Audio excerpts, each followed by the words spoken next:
안녕하세요. 오늘도 이쪽 저쪽 선을 넘는 토크 한번 해볼 예정인데요. 철이야, 잘 지냈니? 누나 오랜만이야. 네, 안녕하세요. 네, 이 기후변화와 에너지에 대해서 전문가이신 임철희 교수님 모셨고요. 이분이요, 단순히 이 전쟁, 세계사, 군사 이쪽뿐만이 아니라 이야기를 너무너무 재밌게 하셔서 이 얘기를 명쾌하게 풀어줄 분이 조 박사님 외에는 생각나는 분이 없더라고요. 불러줘서 고맙습니다. 통일연구원의 조한범 박사님 모셨습니다. 네, 안녕하세요. 안녕하세요. 저는 요즘 걱정이 많습니다. 거의 이제 반 100년을 가깝게 살면서 사실 굉장히 태평성대한 이 시절을 보냈던 것 같아요. 그렇게 큰 전쟁 없이 지역적인 전쟁은 있었지만 이제는 좀 세계적인 이 추세가 심상치가 않습니다. 저는 이제 100년을 향해 가고 있거든요. 살아온 세월이. 그런데 세상은 항상 시끄러웠어요. 우리 학교 다닐 때는 고등학생들이 군복을 입었어요. 교련복이라고. 그리고 노래가 있었어요. 이른 아침 산에서 양복 입고 내려오는 사람, 그런 사람 보면 국번 없이 1, 2, 3. 간첩. 네. 왜냐하면 이제 침투복 입고 와서 네. 산에서 와서 이제 양복 꺼내고 내려온다 이거죠. 놀라운 건 그걸 다 외우고 계신 게 더 놀랐어요. 그만큼 박사님. 네. 지금 우리 제3차 대전의 징후 아니냐 이런 분들도 있거든요. 지금 우리 2026년 현 상황 어떤가요? 정말 전쟁은 한반도의 숙명이었죠. 그런데 그때와 지금은 다른 점이 있어요.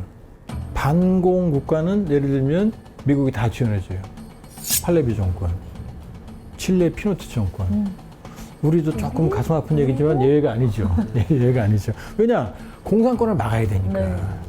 그런데 소련도 마찬가지죠. 소련은 프라하부터 시작해서 폴란드 얼마나 무력으로 진압을 했어요, 자유. 이게 냉전의 질서예요. 그런데 소련이 무너졌단 말이에요. 여기서 분쟁이 터지기 시작하는 거예요. 그러니까 우리는 러시아 우크라이나 전쟁만 생각하지만 볼까요? 유고슬라비아 전쟁, 체첸 1차, 2차, 아르메니아 1차, 2차, 그 다음에 러시아 우크라이나 2014년 돈바스 사태, 22년 전쟁 현재까지. 지금 중앙아시아 탄탄탄 국가들도 언제든 전쟁할 준비가 돼 있어요. 왜냐, 소련으로 누르려고 있던 힘이 사라지니까 튀어나오는 거죠. 그럼 미국은 왜 이 모양이냐? 2차 세계대전 끝날 때 미국의 GDP는 세계 GDP의 40, 50%였거든요. 그런데 지금 미국은 세계 GDP의 25% 정도거든요. 줄었어요.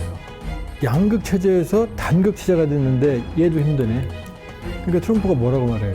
내가 왜 세계 전쟁에 돈을 내야 돼? 나 기억 안 할 거야. 그러니까 트럼피즘은 우연이 아니에요. 필연인 거예요. 예전 같지 않은 거고. 문제는 아무도 이 질서를 잡질 않아요. 관리를 안 해요. 아무도 질서를 관리할 의지도 능력도 없는 시대. 그게 바로 무국화 시대예요. 그래서 인터넷 무국화 시대 그러면 조한범이라는 이름이 뜨고 그 책을 꼭 사보셔야 됩니다. 무국화 시대 대한민국 생존 시나리오. 네. 뭔가 이 지구촌에서 진짜 이제 각자 도생의 시대가 온 것 같다는 느낌이 그런 들어요. 거예요. 정확하게 무국화 시대의 각자 도생. 그게 우리 현실이에요. 트럼프 대통령 보세요. 동맹도 등을 치잖아요. 적도 마음에 들면 껴안잖아요. 그렇죠. 그게 바로 각자 도생인 거예요. 이제 다극이라고 이야기하시는 분도 있고 무국이라고 이야기를 하시는 분들도 있고, 근데 지금 전쟁의 양상은 과거와 다른 것은 몇 가지 결이 있는 것 같아요. 네. 첫 번째는 굉장히 복합적으로 벌어지고 있다. 지경학과 지정학이 같이 맞물려서 벌어지고 있는 거고요. 두 번째는 트럼프라고 하는 대통령이 등장을 하면서 미국이 더 이상 자신들의 국력이라고 하는 것이 여유가 없음을 실질적으로 공표를 하고 정책의 방향을 바꾸고 있는 것 같아요. 그래서 2025년 NSS 보고서가 서방구를 중심으로 미국은 이제 자신들의 영역을 확보하겠다라고 이야기를 하면서 전체적으로 전쟁의 양상들이나 전쟁의 방향들이 달라지는 결이 또 하나 있고요. 또 하나는 항상 보면 새로운 기술이 나올 때 강대국들 간의 부딪힘도 있고 전쟁이 벌어지고 있거든요. 네. 그래서 AI나 지금의 휴머노이드 로봇이라고 하는 것들이 자원이라고 하는 것들이 더 중요해지면서 지금의 이란 전쟁이라던가 우크라이나 전쟁이라던가 이런 것들이 지정학적인 성격을 띠고 있지만 동시에 지경학과 그리고 기술로 인한 여러 가지 자원 경쟁의 성격도 띠고 있다는 생각이 좀 듭니다. 그래서 그런지 이 전쟁이라 하면 옛날에는 좀 먼 얘기 같았는데 환율이라던가 유가라든가 이런 실생활의 소비재까지 영향을 미치고 있는 것 같아요. 그죠, 교수님? 그러니까 이게 인식의 문제인 것 같기도 해요. 예전에는 우리가 정보를 보면 TV를 통해서 보거나 뉴스를 통해서 보면 지금 우리 스마트폰을 들고 다니잖아요. 실시간이죠. 실시간으로 아침에 눈을 뜨면 뉴스를 보고 그 다음에 나의 주식은 그리고 다른 나의 재테크들은 그러니까 그리고 왜 이렇게 트위터나 스레드에 끝났다 맨날 종전선언이야. 근데 지금은 눈 뜨면 트럼프 대통령이 무슨 발언했지? 그리고 오후에 무슨 발언했지? 전쟁에 들어가 있지 않은데 마치 우리 일상이 전쟁의 일부분인 것처럼 되게 힘들어하는 것 같기는 해요. 저는 솔직히 말해서 항상 좀 전쟁을 두려워하는 사람 중에 하나였어요. 그러니까 남들이 저한테 너 너무 불안증이야. 근데 지금 러시아 우크라이나 전쟁 일어날 줄 알았나? 뭐 이란 미국 전쟁 일어날 줄 알았나? 우리나라도 어떻게 될지 몰라. 그때 나는 뭘 해야 되지? 뭘 할 수 있지? 전 항상 이런 불안감이 좀 있거든요. 조 박사님께서 말씀하셨던 것처럼 전쟁은 언제나 일어났고 예측하기 어려웠지만 지금은 문제가 뭐냐면 속도가 달라졌어요. 과거에는 굉장히 느린 속도로 전쟁이 일어나고 마무리되고 있다면 지금은 전쟁의 양상이 하루 혹은 몇 시간 단위로 마구 바뀌고 있거든요. 그러다 보니 이 불안감이나 이런 것들이 더 증폭되고 있는 게 아닌가라는 생각이 좀 들어요. 그리고 이제 이 영향인데요. 예를 들면 70년대 오일쇼 그때는 유가가 무려 400%가 뛰었어요. 너무 근데 무서운데요? 그때는 지금처럼 충격이 안 컸어요. 왜? 공급망이 연결되어 있지 않았으니까. 네.